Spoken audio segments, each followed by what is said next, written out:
전도서 8장 14절에서 17절까지 말씀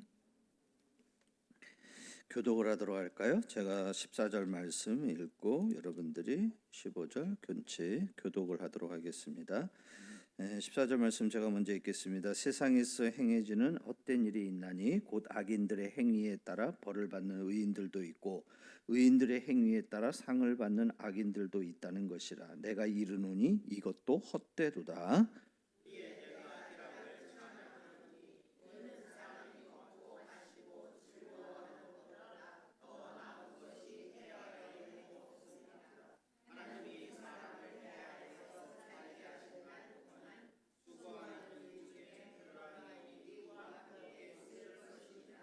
내가 마음을 다하여 지혜를 알고자 하며 세상에서 행해지는 일을 보았는데 밤낮으로 자지 못하는 자도 있도다.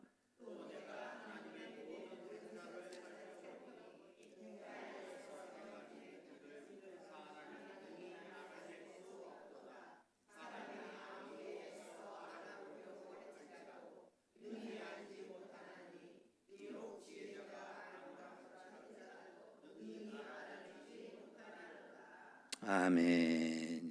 자, 오늘은 여러분들하고 전도서 8장 14절에서부터 17절까지 말씀을 가지고서 잘 살기 원합니다 라는 제목으로 여러분과 함께 말씀을 나누려고 합니다. 저를 한번 따라해 볼까요? 잘 살기 원합니다.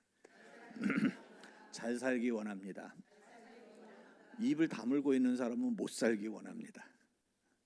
그런 분 없죠? 네. 결혼하는 자녀들, 여러분들 이제 우리 성도들은 뭐 대부분이 출가를 다 이렇게 시키신 분들이 많아가지고 여러분들이 이제 결혼하는 자녀들을 결혼을 시킬 때 부모들이 갖는 마음이 있죠, 그렇죠? 특히 이제 결혼식 전날이면 딸을 시집 보내는 엄마의 마음, 또 아들을 장가 보내는 아빠의 마음, 그런 마음이 좀 남다를 거라고 생각이 되는데요.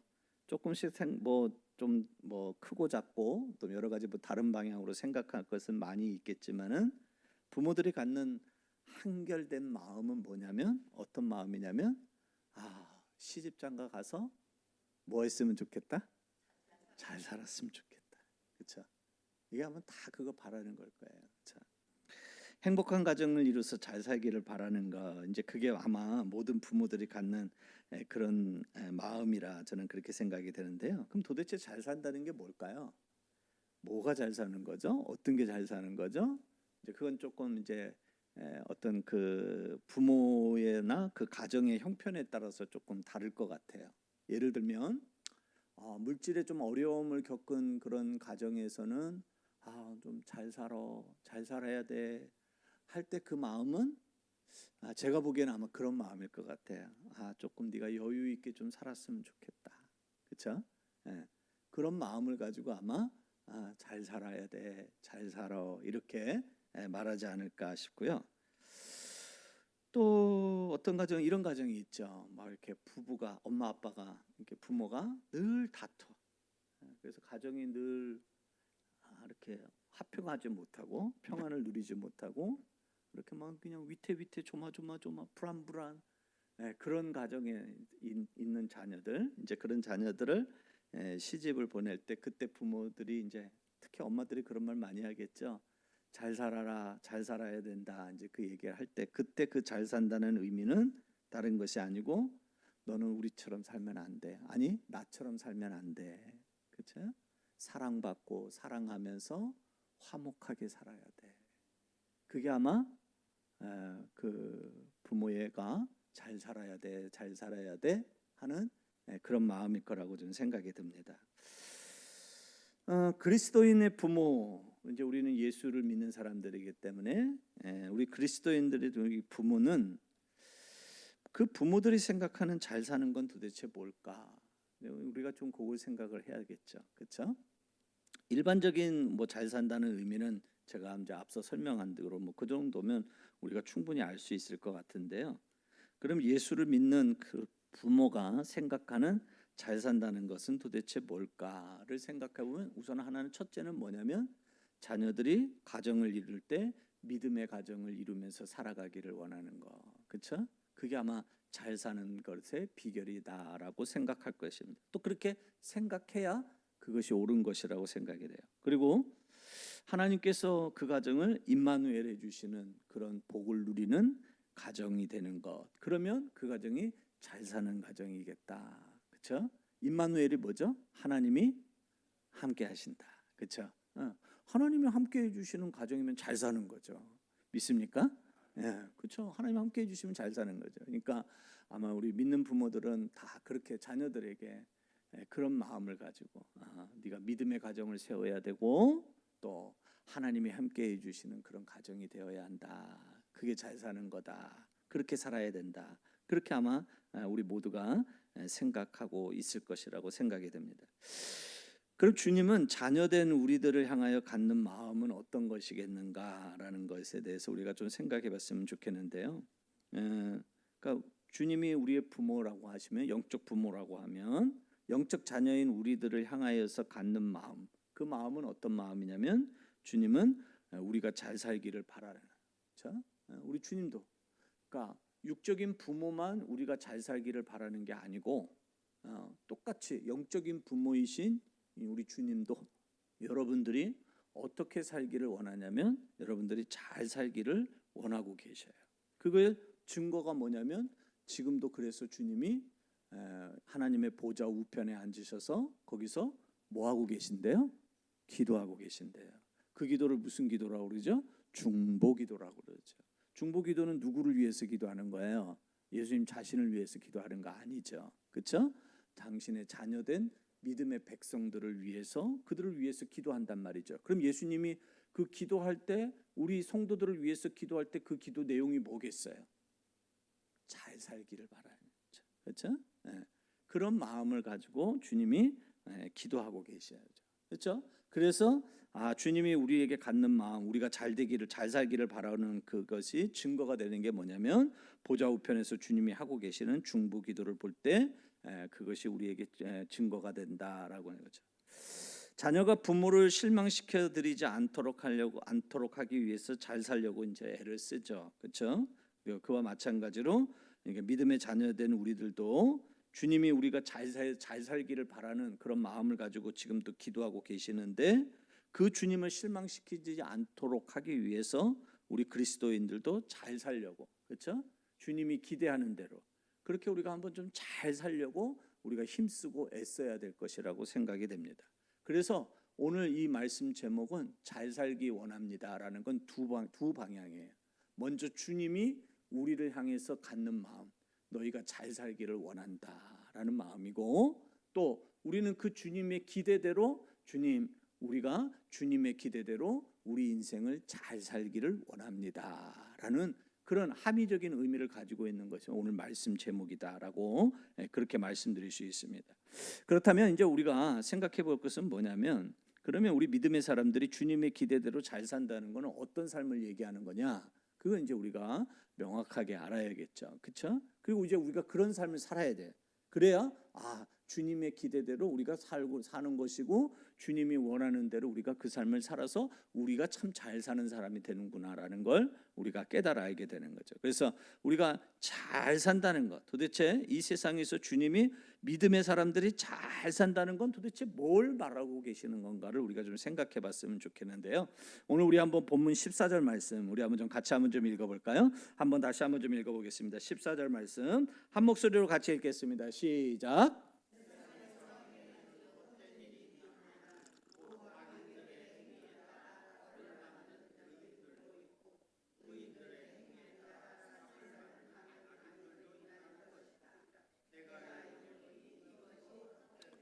아멘. 오늘 이 말씀은 이제 무슨 말씀이냐면 이제 우리가 이렇게 세상을 살다가 보면 어떤 일들이 이제 일어나냐면 이해가 안 되는 일들이 일어난다는 거예요. 어떤 일들이요? 오늘 성경에서 이제 말하는 그대로 얘기를 하면 악인들의 행위에 따라서 벌을 받는 의인이 있다. 여러분, 악인이 행위로 악을 행했으면 그 벌을 누가 받아야 되죠? 악인이 받아야 돼요. 그렇죠? 그런데 우리가 세상을 살다 보면 악인이 악을 행했는데 그 벌을 누가 받는 경우가 있냐면 믿음으로 살려가는 의인이 그 벌을 받는 일이 있다는 거예요. 또 반대로 또 얘기를 하고 있죠. 뭐라고 있고요? 의인들의 행위에 따라 뭐를 받는? 상을 받는 누가 있다고요? 악인들이 있대요. 여러분, 의인이 의롭게 행위를 했으면 그 상은 의인의 것이 돼야 되죠. 그렇죠? 이게 맞는 이치죠. 근데 세상에서 살다 보면 어떤 일이 있냐면 의인이 의를 행했는데 상은 누가 받아가냐면 악인이 그 일하고는 전혀 상관이 없는 악인이 그거를 가로채가는 그런 일들이 우리에게 있다는 거예요.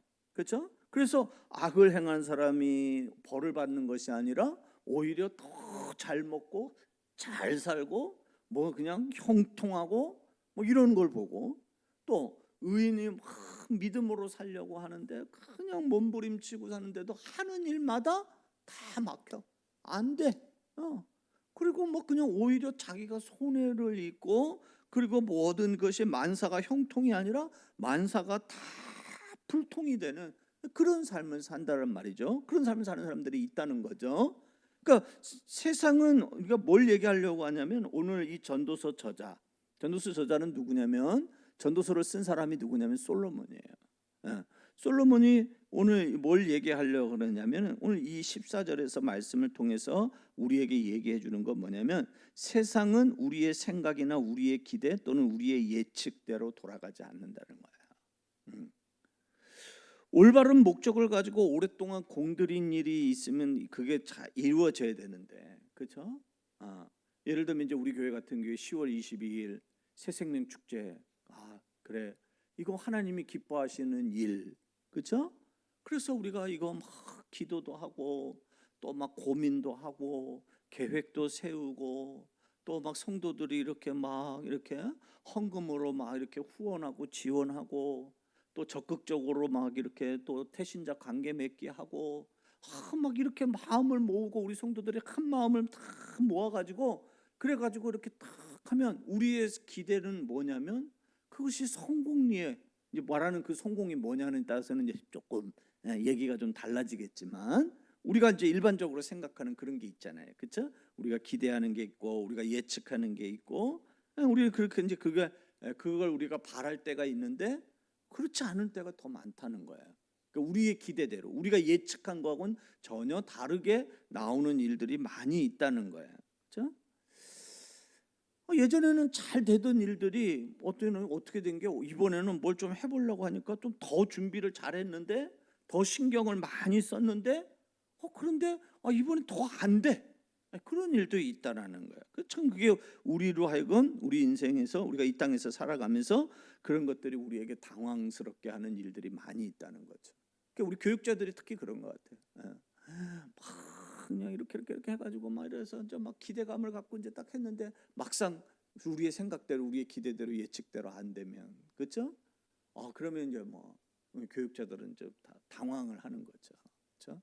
이거 왜 이렇게 됐을까? 왜 우리가 생각한 대로, 우리 예측한 대로, 우리가 기대한 바대로 왜 그렇게 되지를 않는 것일까? 이게 이제 막 그런 우리 생각을 하는데, 그런데 우리는 뭐냐면, 더 우리로 하여금 암담하게 만드는 건 뭐냐면, 우리가 그 이유를 알 수 없다는 거예요. 왜 그게 안 되는지, 왜 그렇게 잘 준비를 했는데도 왜 그게 안 되는지, 그렇죠? 그게 이제 우리는 그 이유를 우리가 잘 알 수 없다는 것이죠. 오늘 우리가 17절 말씀, 우리 또 한번 다시 한번 좀 읽어볼래요? 자, 17절 말씀 함께 한번 좀 같이 한번 좀 읽어봅시다. 함께 읽겠습니다. 시작. 또 내가 하나님의 모든 행사를 살펴보니 해 아래에서 행하지는 일을 사람이 능히 알아낼 수 없도다. 사람이 아무리 애써 알아보려고 할지라도, 비록 지혜자가 아노라 할지라도 능히 알아내지 못하리라. 아멘. 세상에서 일어나는 일들을 우리가 아무리 여기 계속 그 얘기하죠. 아무리 알려고 해도, 아무리 알고자 해도, 그렇죠? 안다 모른다. 모른다. 그렇죠? 아무리 알려고 애를 써도 제대로 우리가 알 수 없다라는 그런 말씀이에요. 근데 이 말을 누가 했냐면, 당시에 최고의 지혜자, 솔로몬이 최고의 지혜자잖아요. 자, 그 지혜자인 솔로몬이 지금 이 말을 하고 있는 거야. 솔로몬이 이 말을 하는 거야. 하나님께서 특별한 지혜를 주셔서 남다른 지혜를 가지고 있는 사람인데 그 솔로몬조차도 이 문제를 풀지 못하는 거죠. 그렇죠? 그 나라를 잘 다스려 왔던 그 솔로몬인데, 그런데 솔로몬이 뭐라고 하냐면 한마디로 내가 이야기한다면 나도 모르겠다. 왜 그러는지 나도 알지 못하겠다. 그러니까 오늘 우리가 이걸 통해서 제가 왜 이야기를 좀 장황하게 좀 길게 끌고 가냐면요. 우리 믿음의 사람들이 잘 사는 건 뭐냐면요. 뭐가 잘 사는 거냐면 우리가 항상 깨달아 알고 있어야 되는 거예요. 뭘 깨달아 알아야 되냐면요. 우리는 어디냐면 제법 좀 지혜로운 것 같고 좀 우리가 깨어 있는 사람인 것처럼 우리가 생각을 가질 때가 있어요. 내가 좀 센스가 있는 것 같고 내가 좀 뭔가 좀 감이 좀 남다른다라고 생각하는 사람이 있고 내가 조금 지혜가 있다라고 생각하는 그런 우리가 그런 마음을 갖는 그런 우리 사람들이 우리가 그런 마음을 많이 가져요. 근데 오늘 우리가 가져야 될 자세는 어떤 자세냐면 오늘 성경을 통해서 우리가 가져야 될 자세는 뭐냐면 솔로몬의 이 말을 통해서 우리는 뭐냐면 우리는 참으로 어떤 존재라는 걸 무지한 존재라는 거야. 우리는 우리가 스스로 알려고 하면 아무것도 알 수 없는 그런 자다. 그러니까 하나님 앞에서 항상 우리가 이런 자세를 가지고 살아가는 그런 삶을 우리가 살아야 된다는 거예요. 하나님 앞에서 겸손하게 우리는 뭘 하냐면 하나님 앞에 고해야 된다는 거예요. 하나님 내가 이것에 대해서 내가 잘 알지 못합니다. 그래서 하나님 내가 하나님의 지혜가 필요로 합니다. 그러니까 우리가 자칫 이렇게 실수를 하기가 좋은 게 뭐냐면요. 경험이에요. 경험. 이거 작년에는 이렇게 했으니까 올해도 이렇게 하면 돼. 이거 지난번에 이렇게 했으니까 이거 이번에도 이렇게 하면 돼. 이 경험이라는 것이 그것이 어쩌면 우리로 하여금 잘 살지 못하게 하는 그런 하나의 안 좋은 방편으로 쓰임을 받을 수도 있다는 거예요. 여러분 우리가 처음 어떤 일이 만약에 누구도 해보지 않은 내가 한 번도 해보지 않은 일을 내가 어떤 처음 그 일을 내가 맡은 자가 되면 우리는 어떻게 되냐면 막 두렵고 떨리는 그런 마음이 드는 거예요. 그렇죠? 그래서 어떻게 해야 되나, 이걸 어떻게 좀 해야 되나, 이걸 어떻게 좀 풀어서 넘겨가야 되나, 뭐 이런 마음이 드는, 그렇죠? 그러다가 이제 자기 생각으로는 뭐 한계가 있으니까 그래서 하나님 앞에 또 기도하게 되는 거죠. 하나님, 그때 이제 기도할 때 뭐라고 기도해요? 자기가 지혜 있다고 말하지 않죠. 하나님 나는 무지합니다. 나는 지혜가 없습니다. 하나님 내가 이 일을 맡았는데 내가 어떻게 해야 될지 모르겠어요. 요새 제가 기도 제목이 하나가 또 생겼어요. 갑자기 주중에 월요일 날인가 월요일 날인가요? 문자가 딱 하나가 왔는데 여기 강화도에 있는 기도원에서 3일 기도원 집회를 인도해 달라는 거야. 그래서 내가 생뚱맞게 내가 알지도 못하는 기도원인데 그래서 왜 이걸 나를 어떻게 알고 이런 저기를 하냐 그러니까 저기 뭐 어느 목사님을 이렇게 추천을 했다 그러면서 한번 저희 기도원에 와서 월화수 3일을 집회를 인도해 달라는. 제가 무슨 기도원 강사도 아니고 뭐 부흥회를 제가 다니는 사람도 아니고 내가 저는 진짜 말에 어눌한 자인데 그렇죠? 그래서 제가 처음에는 거절을 했어요. 나는 그런 사람이 아니다. 나는 목회도 제대로 잘 못하고 내가 정말 미숙한 게 아주 많은 사람인데 내가 그걸 가서 어떻게 하냐. 그래도 한번 오시면 좋겠다고 이렇게 얘기를 해서 뭐 어떻게를 왔다 갔다 하다가 그냥 날짜가 잡혔어요.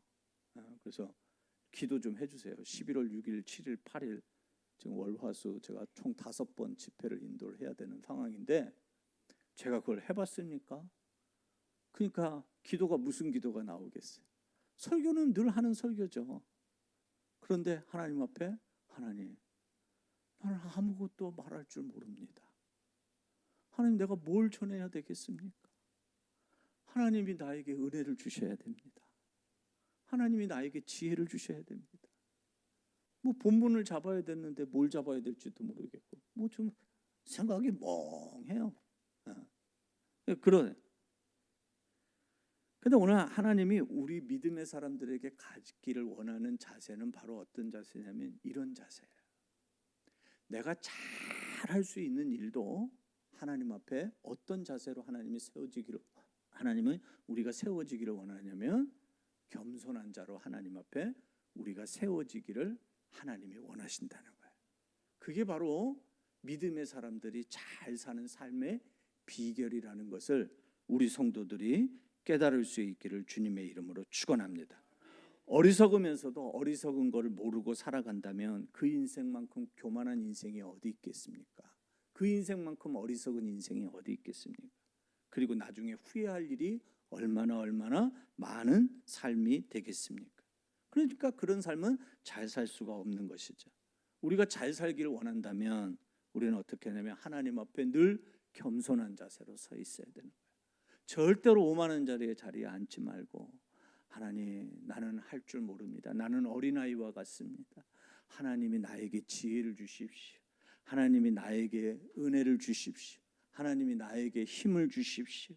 그래야지만이 내가 이 일을 감당할 수 있습니다 하면서 하나님을 인정하고 우리가 겸손하게 낮아질 때, 그때 우리가 하나님의 은혜를 입는 자가 되며, 그럴 때 우리 삶이 잘 살기 원하는 그 기대대로의 우리가 삶을 살아갈 수 있다는 것을 우리 성도들이 깨달을 수 있기를 주님의 이름으로 축원합니다.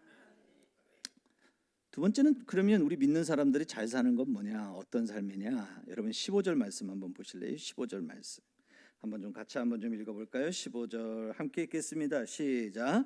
이에 내가 희락을 찬양하노니 이는 사람이 먹고 마시고 즐거워하는 것보다 더 나은 것이 해 아래에는 없음이라. 하나님이 사람을 해 아래에서 살게 하신 날 동안 수고하는 일 중에 그러한 일이 그와 함께 있을 것이니라. 아멘. 오늘 여기 이제 말씀을 보니까 여기 뭐라고 그러냐면 15절에 보니까 이에 내가 뭐를 찬양한대요? 희락을 찬양한대요. 기뻐한다는 거예요. 그런데 뭐가 기뻐하느냐, 뭘 기뻐하느냐면 그 뒤에 가보니까 이것은 뭐 때문이냐면 이는, 그러면서 사람이 뭐하고 먹고, 그 다음에 또 뭐하고 마시고, 그 다음에 이런 것들을 즐거워하는 것보다 더 나은 것이 해 아래는 없습니다 라고 얘기하고 있어요. 그러니까 먹고 마시는 즐거움, 그 희락을 찬양한다라는 그런 말을 하고 있어요.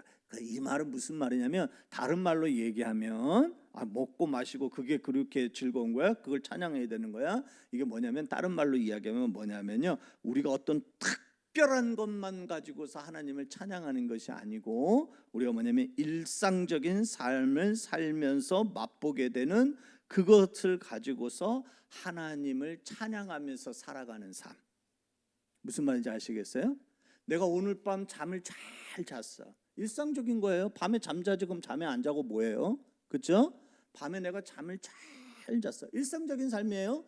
그런데 나를 잠을 잘 자게 하시고 새벽에 깨우시는 그 하나님을 뭐예요? 기뻐하고 하나님을 찬양하는 삶. 지금 그 삶을 얘기하는 거예요. 그렇죠? 지금 그런 삶을 얘기를 하는데, 그런 삶에 대해서 우리가 하나님께 영광을 돌릴 줄 아는 삶을, 그런 삶을 사는 그런 그리스도인이라는 것을 얘기하고 있는 거죠.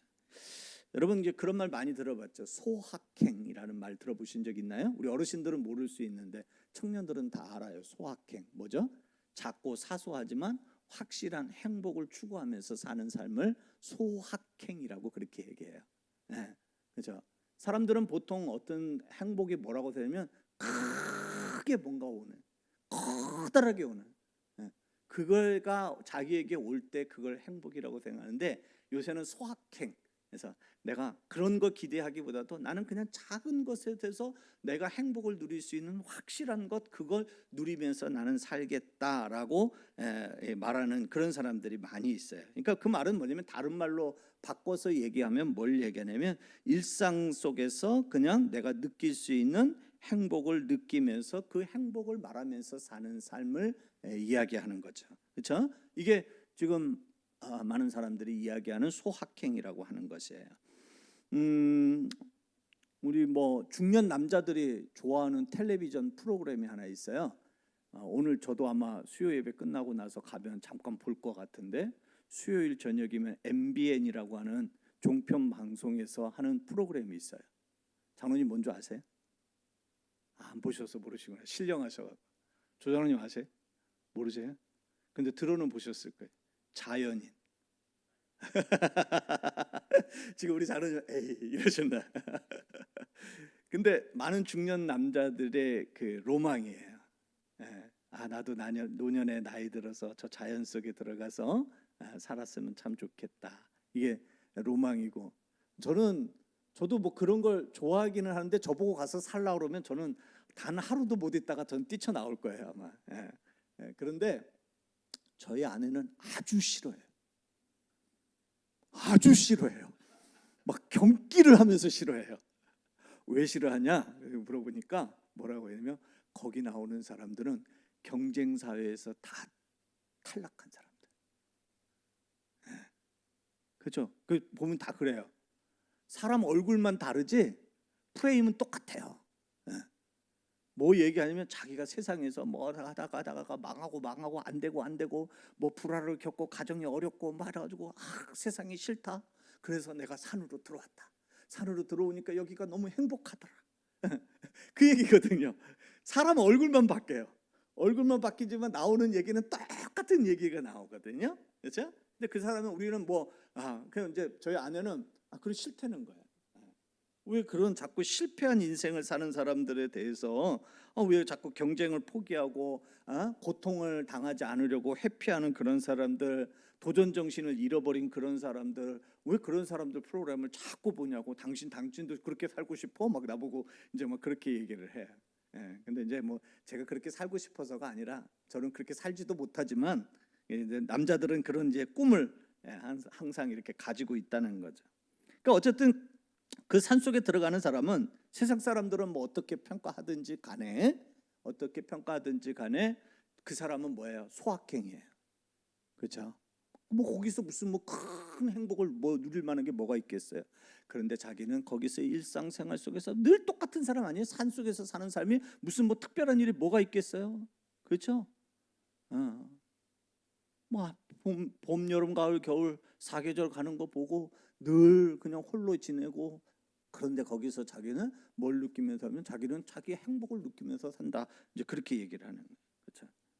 근데 오늘 성경에서 이야기하는 건 그런 행복을 얘기하는 게 아니에요. 우리 보고 그런 삶을 살라고 말씀하고 있는 것이 아닙니다. 오늘 여기 말하고 있는 먹고 마시고 즐거워하는 그것을 하나님 앞에 찬양하라, 그걸 기뻐해라 한다고 해서 우리가 일상적인 그런 삶을 통해서 우리가 누리는 그것에 대해서 우리가 소확행, 감사하고 살아라, 그 얘기가 아니고요. 우리가 살아가다 보면 우리 인생이 내 뜻대로 안 될 때가 많아요. 힘이 들 때가 많아요. 그렇죠?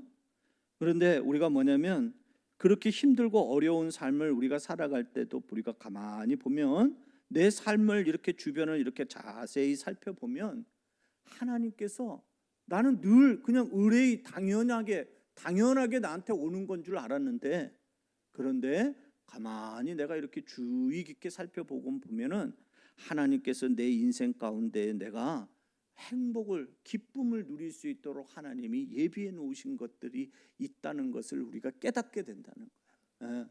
그래서 그걸 가지고 우리는 뭐냐면, 그걸 가지고서 하나님 앞에 우리가 감사하고 하나님 앞에 우리가 찬양하고 그걸 가지고 기뻐하면서 살아갈 줄 아는 삶.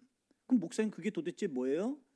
그거는 때에 따라서 다 달라요. 어떤 경우에는 가족이 그런 경우가 될 수 있어요.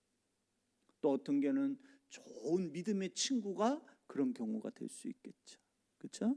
또 어떤 경우에는 뭐 아주 큰 선물이 아닌 작은 선물을 통해서도 나에게 어떤 위로라든지 아니면 나에게 작은 기쁨이나 행복을 나에게 안겨줄 때가 있다는 겁니다. 그 하나님이 우리 인생을 살다 보면 우리가 여러 가지 풍파를 겪으면서 우리가 지치고 우리가 주저앉고 싶고 홀로 가는 인생인 것 같고, 그래서 다 내려놓고 싶은 그런 마음이 들 때마다 하나님께서 우리 삶 순간순간에마다 하나님이 예비해 놓으신 작은 것들, 일상적인 것들, 그래서 우리가 영성이 깊지 않아서 우리가 제대로 살피지 못하면 깨닫지 못하는 그런 작은 행복들을, 하나님이 기뻐할 것들을 하나님이 우리를 위해서 예비해 놓은 것이 있다는.